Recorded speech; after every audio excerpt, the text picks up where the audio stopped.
It's pretty impressive when, rules of engagement are thrown out the window, the wall of lead that comes with Marines. And I'm glad I got to see that, For a just reason or not, that's debatable, but it's irrelevant too. We got to be a part of Marines being unleashed.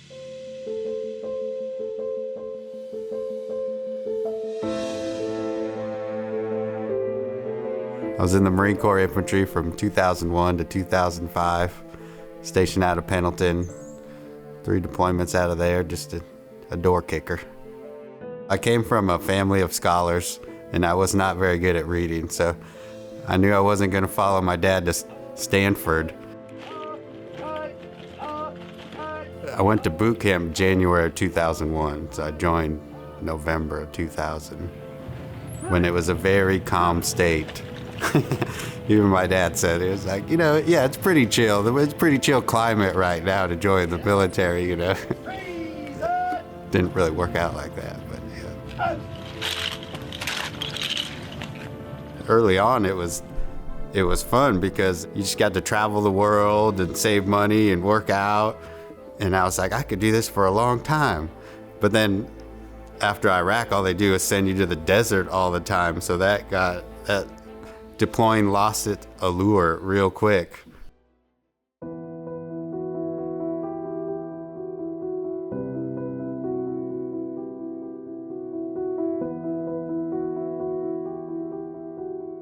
This was my second deployment to Iraq, third deployment in 3 years. And then it would just got built up as we're going there to take Fallujah. And so they put a stop loss on all the guys that had been in longer than me, so they couldn't get out. I don't really know how it works in other units. That's the only unit I was in, but it was the same people for 4 years. We were all together the whole time. Usually you're just thrown into combat, with whoever. So that was the big advantage. Those foreign fighters were different. They're hard to kill because they're all hopped up on straight adrenaline.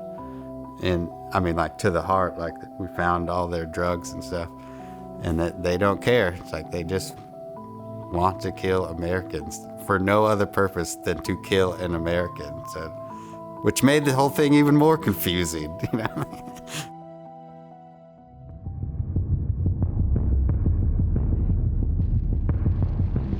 The night before was crazy. It just fireworks flying over you all night. Jets, helicopters, everything just dropping on this city. And you kind of thought, man, is there going to be anything left of this place? But turns out there was a lot left. The first day was just, it's wild, we just breach into the city and instantly you're just, wide-eyed, what's going to happen? That's when you knew it's just okay, the chaos has begun. It was so quiet at times that it was just it's going to get crazy.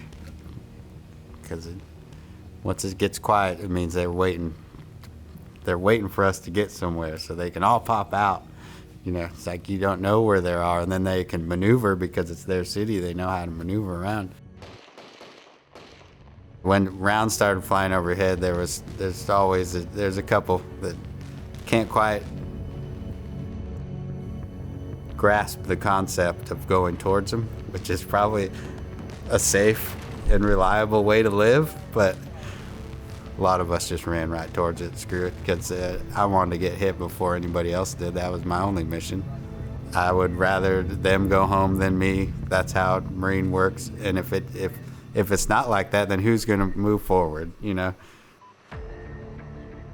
As a 22-year-old kid, been Marine Corps, third deployment, I thought I was the baddest modern-day warrior fighter in the world, and nobody was going to stop me. And if they did, the guy behind me is going to get him. It's kind of what happened, actually.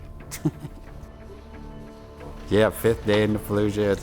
It's the same thing. It was a super quiet morning.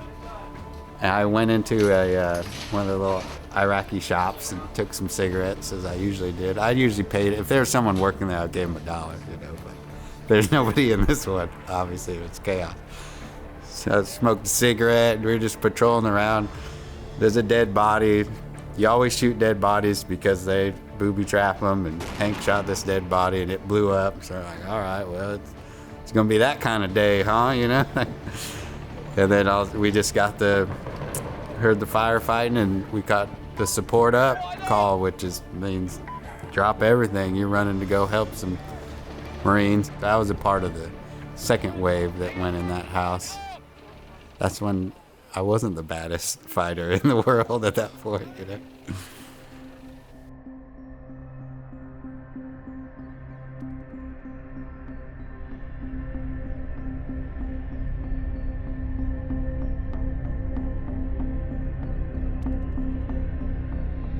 Got hit there, tried to get up and run because you don't know what's happening at first, and then my leg doesn't work, obviously. That's when I looked up, and the guy was just shooting all over me, hit me once in the chest, but the plate stopped the bullet, but it fractured all my ribs and punctured a lung. So I couldn't breathe, and so RJ's ripping my stuff off, and I remember it's like that was after being shot, so it's like once you can't take a breath, there's really no pain, Every part of your body is like just pulling for that last breath. Then we were stuck in that little closet with a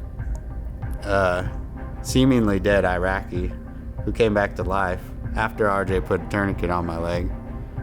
And RJ's weapon had been shot in the bolt. So I told him I was laying there half dead. I was like, your weapon's fucked. And but then that guy just took a breath out of nowhere. So RJ pulls out his mini SOG and slit that dude's throat.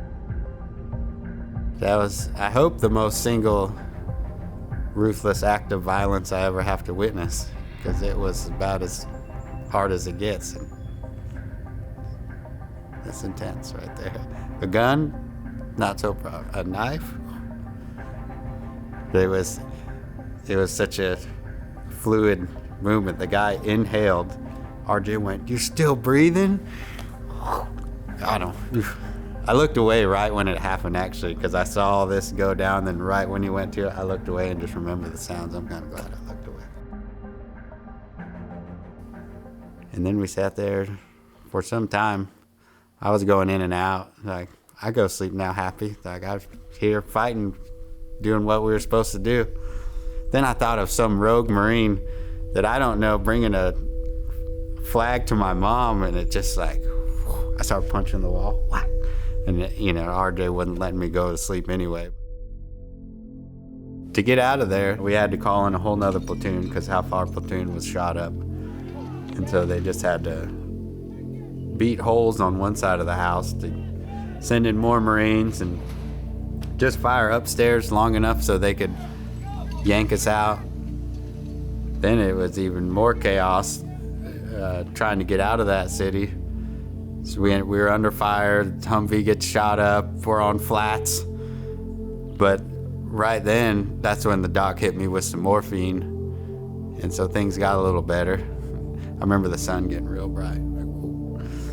But then we got to the casualty collection point, which is outside the city, and I'm in like full shock mode plus morphine. And so I took this time I was just talking shit like to the Sergeant Major Sachs, he's like, "Nicoll, how you doing?" "I'm doing great, Sergeant Major, had a great day."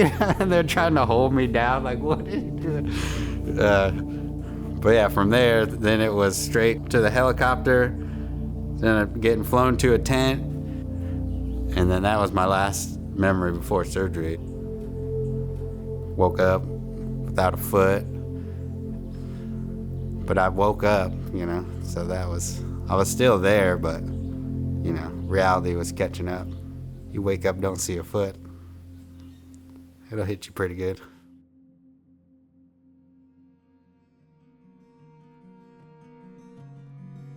Recovery was like smooth, people wondered why I had such a great attitude, and I think my dad verbalized it best. I didn't talk to media for a while, but my dad would, and he's like, well, you know, in the context of what could have happened, which is death, you know, he's in good spirits because he's still here.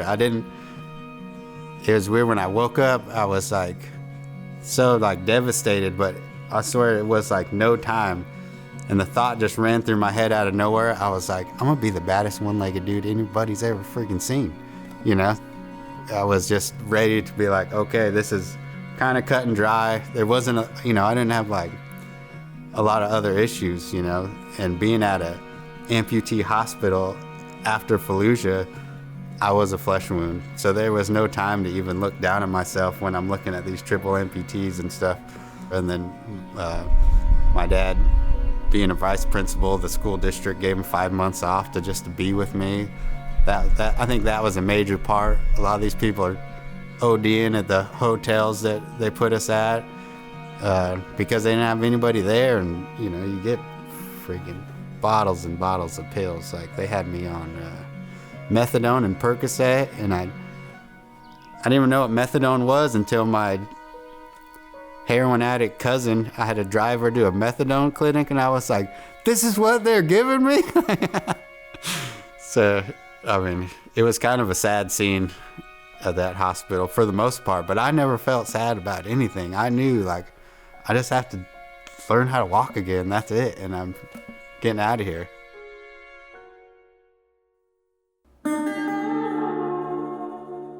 I went years thinking I'm never going to be a part of anything like that. I'm never going to be as good at anything that I was at combat. That took a long time for me, because then I just went into hiding basically and just kind of lived in the woods and, you know, felt worthless for a while, for sure. Like I felt like I'd already served my purpose for a while, which is a horrible way to look at it, but that's how I looked at it for a while. I got offered a job at my local Harley shop right after I got out. I was supposed to start working there Monday, and it was Friday, and I just freaked out. I just loaded up all my stuff and just drove away, because I was just like, the thought of a 9-to-5 job after doing all that, it's like, how am I going to contain this head in a work environment? I wasn't ready for it yet, you know. So there was definitely some time that I just wanted to disappear, just confused about it all, you know. Confused about the purpose. Was there a purpose? I've been through almost every emotion about the war, basically, you know.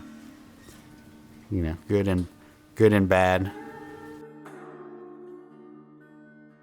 So it's hard to go from you're the baddest guy on the planet to I want to sweep your floors and listen to somebody else that hasn't been through anything. Early on it was tough. Now I'm like, I don't care. This 20-year-old want to tell me what to do, good.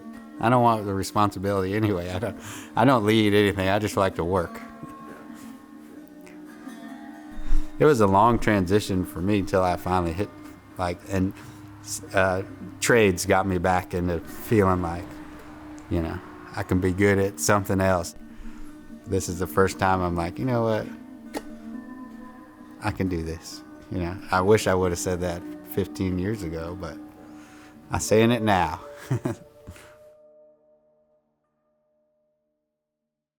It feels like such old news now, you know, like first 10 years, like you say, I was poster boy, you know, interviews, you know, all that going on. But I knew I had a shelf life, you know, I'm not a dummy. I knew that, you know, that's going to wear out. You can't live your life based on that, you know. So it just seems like so long ago that it's almost not even relevant. It's like thinking of myself with 2 feet. Like there was high school, and then there was military, and then it's like I've been an amputee for gonna be 20 years, you know. I just don't even think about it anymore. It's just part of life, and in 2 more years I'll live more life without a left foot. But yeah, being in contact, that's a big part of it, you know. I wanted to grow my hair out and smoke weed and be a hippie like I always wanted to be, but I never got away from the guys I was there with. So I kind of took to the theory that I never want to live further than an hour from at least one person I served with. I lived in Arkansas with nobody, and that's when I come to the concept. Like, I was in the woods, kind of like here, but deeper, but nobody's looking for me there. At least out here, you got a couple buddies. They're going to come check on you every once in a while, So I think definitely you have to stay in that circle. You're never going to get those buddies again. You're not going to find them, you're going to find some work and do a new job or something, but never guys you went to combat with. I kind of came to the grasp that, the world's probably a worse place for what we did, I think, People died, limbs are lost, and I don't know if any outcome came of it, so I don't know. It's kind of a wash for me. I got to be in combat and do exactly what we trained to do, and we did it, and we did it well.